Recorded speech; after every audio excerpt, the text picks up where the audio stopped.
Mira, esto es clave y cada vez que lo cuento, las personas muchas veces se sorprenden o descreen de esta narrativa precisamente que tiene que ver con cómo se construye el poder y cómo se constituye el poder, ya que tradicionalmente se vincula poder con gobierno, con empresa, con corporación, con una acción física, con una institución, con un edificio, con una capacidad de coerción.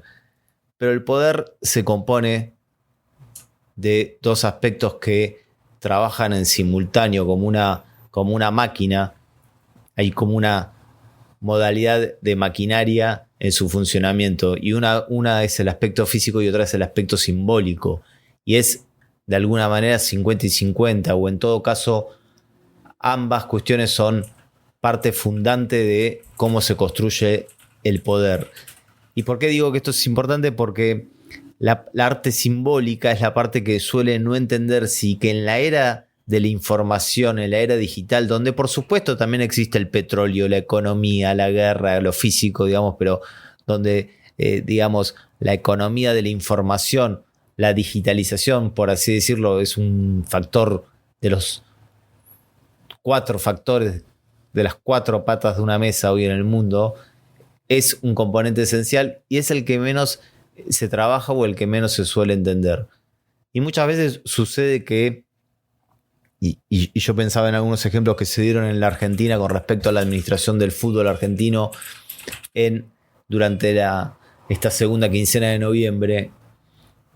Seguramente este podcast lo escuchan personas de distintos países, pero seguramente les ha llegado algún tipo de información que muchas veces las instituciones, cuando recrudecen su poder de autoridad, pero pierden la narrativa, lo que sucede es que a mayor poder de autoridad y pérdida de narrativa, lo que sucede es que automáticamente se pierde consenso y se genera más cantidad de rechazo. Es decir, que aunque uno parezca que tiene más poder, el poder lo está perdiendo.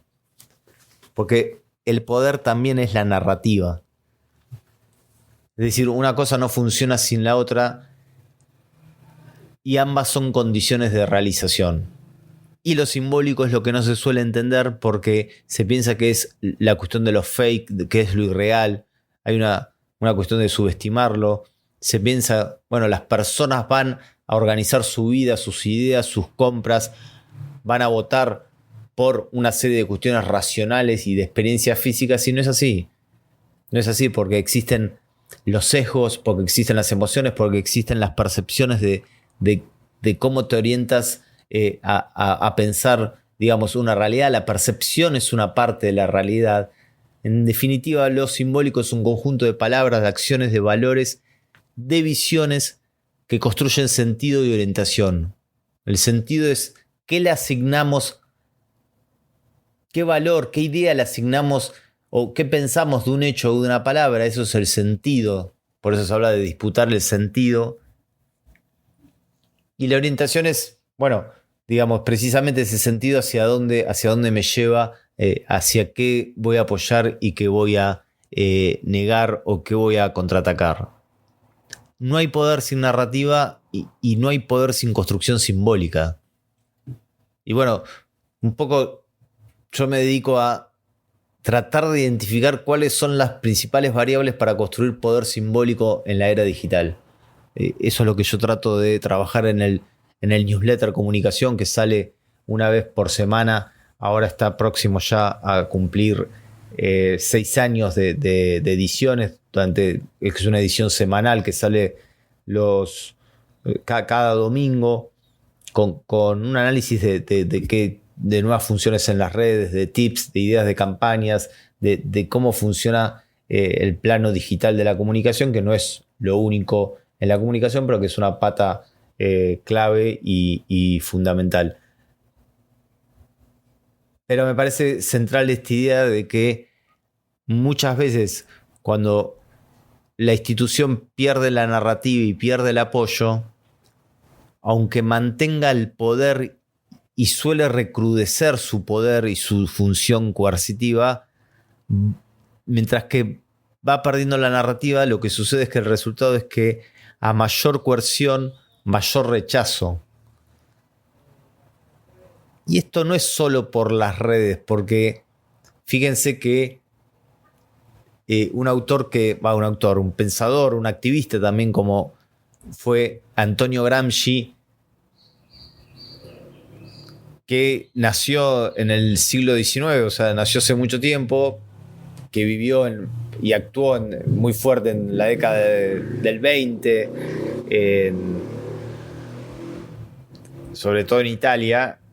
Y bueno, hay varios textos, son textos como, él estuvo mucho tiempo preso, así que son textos como muy, no sé si desordenados, pero no sé si hay, digamos, tantos libros como tomos y como ediciones, sino bueno, hay algo que se dice cuadernos de la cárcel, que parecieran ser pensamientos puntuales, después todos unidos, o hay algunas conferencias.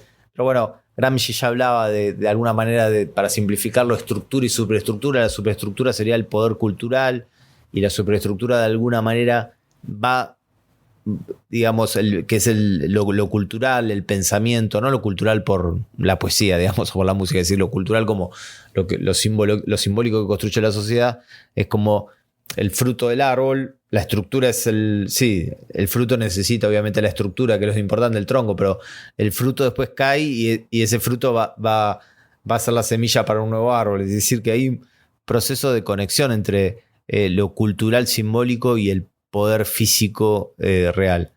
Y vuelvo a insistir, no desde las redes, pero sí es cierto que esta etapa digital en la cual una de las cosas fundamentales es que cada persona tiene un arma en la mano. Es decir, que antes el ciudadano era más bien, si se quiere, entre comillas, pasivo, aunque pudiera actuar en organizaciones y todo. El poder físico del Estado suponía, y la democracia representativa, que digamos es por lo menos en Occidente el modelo hegemónico en los últimos, desde la década del 80 básicamente. Digamos, hay ciudadanos que votan cada tanto y que son representados.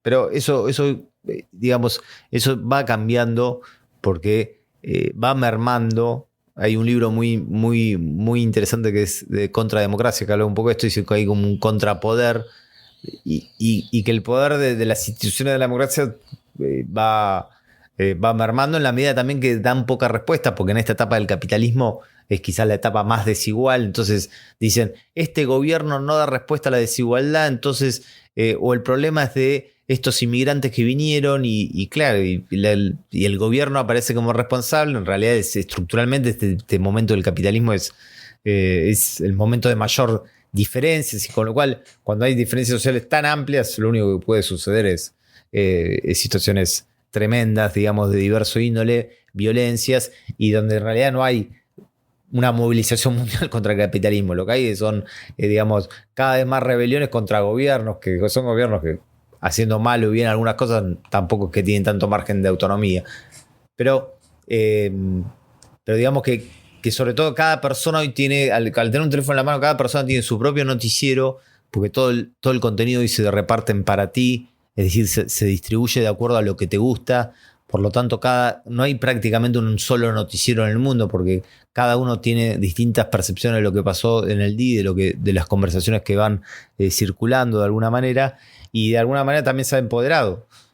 Se ha empoderado porque tiene una opinión, porque puede postear, porque su nueva democracia pasa de alguna manera por el teléfono. Entonces los consensos y las hegemonías se quiebran más rápido y es más fácil atacar. Entonces, cuando vos no cuidas la narrativa, estás perdiendo el poder. Por eso, hoy la estructura de la construcción de poder es esencialmente simbólica, y hay que trabajar mucho en la formación de los que venimos de la experiencia de la política. Le decimos cuadros, pero otros le dirán técnicos o lo que sea, que sepan cómo funciona hoy la comunicación, que sepan de narrativas, que sepan de formatos, que sepan de diseño, que sepan de edición, que sepan de radio, que sepan de televisión, digamos, pero no solo por la cuestión técnica comunicacional, sino porque todo eso, todo lo que es la narrativa, todo lo que es la construcción del relato, es sumamente importante. Que el relato no es una mentira o una cuestión de marketing, entre comillas, de marketing puro, simplista, sino que es efectivamente una serie que es como lo simbólico, digamos, una serie de valores, de ideas que van dando encarnadura, que van dando sentido a un proyecto, y eso se construye día a día. Es como vieron esas rocas que el agua en el mar las fue como limando, y vos decís, bueno, una gotita no puede hacer nada, pero bueno, una gotita tras otra es como hoy funciona, cómo vos construís día a día, y te diría hora tras hora, el poder simbólico. Funciona más bien por repetición. 2 o 3 consignas fuertes, metáforas, fijar imágenes en la cabeza de las personas. Las personas están fijando cada vez más imágenes, digamos, hasta que pueden ser incluso, hasta por ejemplo, como memes que simbolicen, que expresen de manera simple, clara, directa, hasta emocional, algún tipo de idea o de valor, y eso permanentemente como tirarle agua por goteo, decir agua y no regar así a mansalva con una super manguera, sino por goteo, puntualmente, todos los días ir agregando contenido, digamos. Una producción industrializada de contenido te va garantizando la construcción del relato.